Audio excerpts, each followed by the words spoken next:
माननीय हाईकोर्ट जबलपुर के आदेश के बाद भी अवैधानिक ढंग से तथाकथित मुकेश प्रजापति द्वारा उक्त भूमि पर निर्माण कार्य कर रहा है। निवेदक राजकुमार जोहरी, आरके कंस्ट्रक्शन, भोपाल, मध्य प्रदेश। हमारे ये जो राहुल जोहरी जी हैं, इस होटल के ऑनर हैं और इनकी विगत करीबन 7 एकड़ ज़मीन है और उस 7 एकड़ ज़मीन में इन्हें लेकर के कुछ तथाकथित लोगों ने उस ज़मीन को अवैध रूप से कब्जा करने का प्रयास किया। माननीय हाई कोर्ट से उस भूमि में स्टे है।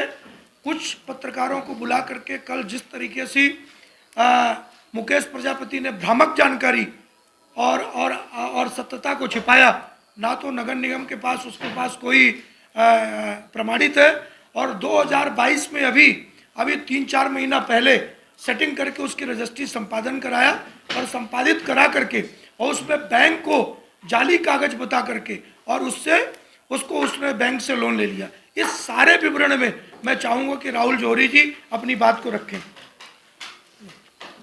सन 2011 में इस 7 एकड़ भूमि को हमने खरीदा गया, जो कि न्यायालय में प्रकरण लंबित है।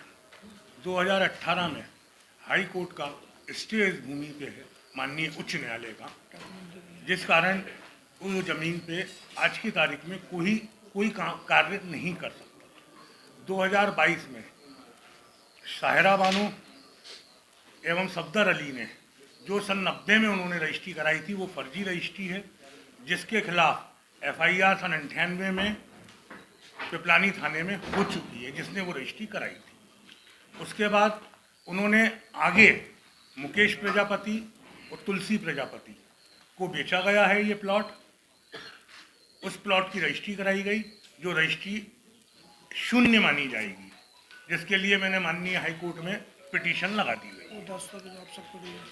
इसके बाद मैंने ये शिकायत नगर निगम अधिकारी, पिपलानी थाना, CSP महोदय, SP महोदय, कलेक्टर भोपाल, नगर निगम कमिश्नर और अपना बैंक के अधिकारियों को सबको मैंने शिकायत दर्ज कराई।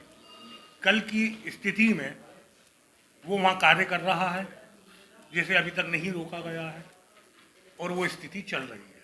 कल कुछ लोगों ने भ्रमित करके, कुछ पत्रकारों को भ्रमित करके उन्होंने कल वीडियो निकाले गए हैं, जिसमें सब अवैध झूठ की स्थिति है, असत्य है। उसमें हमारी एक केयर टेकर हैं तिवारी मैडम, वो हमारी केयर टेकर हैं, उनके गलत फोटो प्रकाशित करे गए हैं, उन्हें गुंडा बताया गया है और हमें गुंडा बताना है। माननीय उच्च न्यायालय के कोर्ट के आदेश के बाद अगर ये 7 एकड़ भूमि पे स्टे है, हमारा पोजीशन है, उसके बाद ये रजिस्ट्री क्यों कराई गई और किस अधिकार के तहत कराई गई? सर, कल जो प्रेस वार्ता उन्होंने करी और जो भ्रमित प्रकाशित करा, उसके बाद आपने अपना क्या कदम उठाए सर?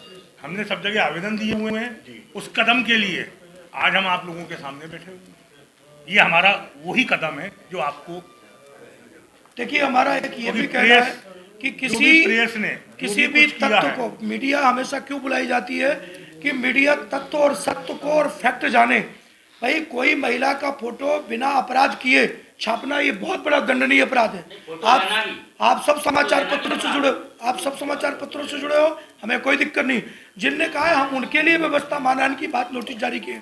मैं तो ये पूछना चाहता हूँ प्रजापति से कि भाई, मीडिया को तो आप बुलाओगे तो आपके पास भी आएगी, वहाँ भी जाएगी। हमने इसीलिए पहले आपको डॉक्यूमेंट दिया कि हमारे पास हाई कोर्ट का स्टे है, उनके पास नगर निगम की ना तो कोई अनुमति है, केयर टेकर द्वारा अनुमति लेकर के उस भवन में अवैध बनाया जा रहा है और कह रहे हैं कि हमारे पास अनुमति है। जो आर्किटेक्ट है मनीष सक्सेना, उस मनीष सक्सेना का तत्काल लाइसेंस समाप्त कर दिया गया और नगर निगम ने उसको नोटिस जारी कर दिया। आज नगर निगम के संबंधित अधिकारी ने वहां नोटिस करके और कहा कि यदि आप काम रोकोगे, अब काम यदि आपने किया, हम तत्काल उसका बुलडोजर लगाएंगे। है तो एक खुलेआम एक शहर के प्रतिष्ठित व्यक्ति को और भूमाफिया शब्द से संबोधन करना कहाँ तक जायज है?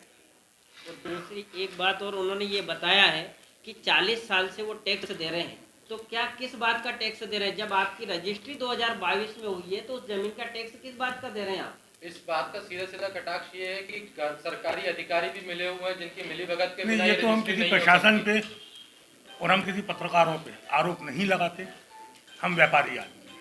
हम कागज पेश कर सकते हैं, इसके अलावा हम किसी पे आरोप प्रत्यारोप नहीं करते। क्योंकि बिना सरकारी आदमी के मिलीभगत के ये- ये रजिस्ट्री संभव नहीं है, क्योंकि अगर आपके पास पूरे दस्तावेज हैं तो बिना दस्तावेज के रजिस्ट्री अभी देखिए देखिए हमने इस पे स्पष्ट कहा है कि जो भी इस सारे घटना में लिप्त है उसकी हमने कमिश्नर से उच्च जांच की मांग की है, और जो ये सब गोलमोल करके और उसको काम करने का एक संरक्षण प्रदान किया है, मैं चाहता हूं कि ये तो जो भी लिप्त हो और जांच में जो दोषी हो उसके विरुद्ध सख्त से सख्त कार्रवाई की मांग करेंगे।